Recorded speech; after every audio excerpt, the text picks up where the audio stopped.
Luvvie Darling is a fictional character in the British comic Viz. Darling is depicted as an exaggerated parody of old-school British Shakespearean stage actors, pompous, bombastic, profligate, and pretentious in his use of literary quotes, and habitually referring to famous, real-life actors in familiar terms such as "dear old Larry" for Sir Laurence Olivier.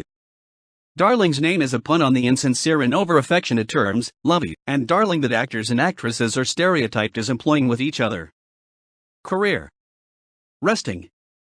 Each Viz episode begins with Luvvie resting between jobs, a showbiz term for being out of work. His manager Louis is as useless as himself, drives very badly in a huge car, smokes a huge cigar, and drinks from a bottle marked "Don't tap pig tap water," obviously unable to afford anything stronger. Darling is in his 40s, dresses in a Hamlet-style period costume with embroidered tunic, frilled collar, and cuffs, high boots and short ornamental cape. He has an Errol Flynn mustache and pointed goatee beard to offset his receding hairline. His appearance is based on stereotypical images of Shakespeare. Darling auditions constantly for roles which are often completely unsuited to him.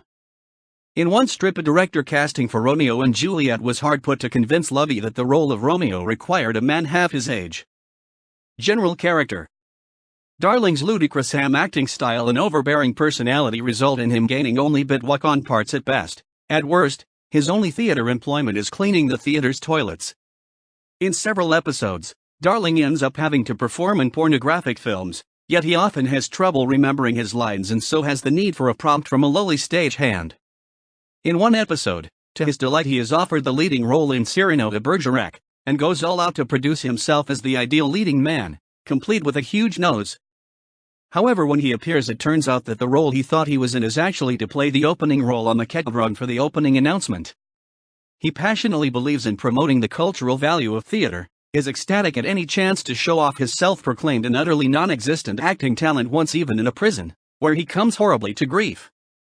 In another episode, he is interviewed by Michael Perkins in a blatant reference to another very famous interviewer, and with every question he reveals more and more how much of a failure he is.